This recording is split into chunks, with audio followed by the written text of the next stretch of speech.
Quand on pense à un pays dangereux, on imagine souvent une zone de guerre, des bombes, des conflits géopolitiques ouverts, des armées en mouvement. Pourtant, en 2025, le danger ne se limite pas aux champs de bataille.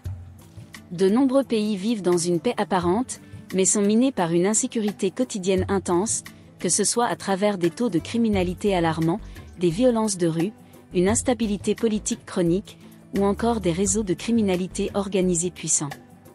Dans cette vidéo, nous avons exclu toutes les zones officiellement en guerre comme l'Ukraine, le Soudan ou encore la Syrie pour nous concentrer sur des pays qui ne sont pas en conflit militaire actif, mais qui présentent un risque élevé pour les habitants comme pour les visiteurs. Ce classement se base sur une combinaison de données fiables, le Global Peace Index 2025, les rapports du Bureau des Nations Unies contre la drogue et le crime, UNODC, les statistiques de l'INDEO, et diverses études de santé publique et de gouvernance. 1. Le Honduras. Le Honduras est régulièrement classé parmi les pays les plus violents au monde. En 2025, malgré certaines avancées institutionnelles, la situation reste critique. Le pays présente un des taux d'homicide les plus élevés de la planète en dehors de toute situation de guerre. Les villes comme San Pedro Sula et Tegucigalpa sont le théâtre quotidien d'affrontements entre gangs rivaux, extorsions, assassinats ciblés, vols armés et enlèvements.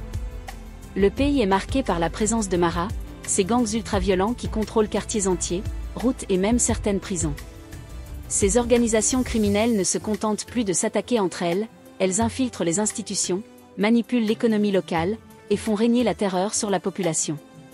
Le phénomène est aggravé par une corruption endémique, qui touche la police, les juges, les douanes.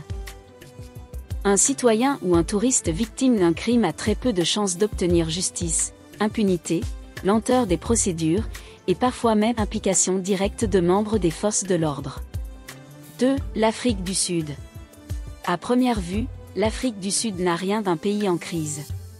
Elle possède une économie relativement développée, un système démocratique, une présence internationale, et de grandes infrastructures. Pourtant, elle est aussi l'un des pays les plus violents du monde, en temps de paix. Le taux d'homicide y est l'un des plus élevés hors zone de guerre. En 2025, il dépasse encore les 35 meurtres pour 100 000 habitants, avec des pics dans les grandes villes comme Cape Town, Durban ou Johannesburg. 3. Haïti. En 2025, Haïti traverse l'une des crises sécuritaires les plus graves de son histoire. Bien qu'aucune guerre officielle ne s'y déroule, le pays est de facto contrôlé par des gangs armés, notamment à Port-au-Prince, où la majorité des quartiers sont sous leur influence. Les gangs haïtiens mènent des actions d'une extrême violence, fusillades, etc.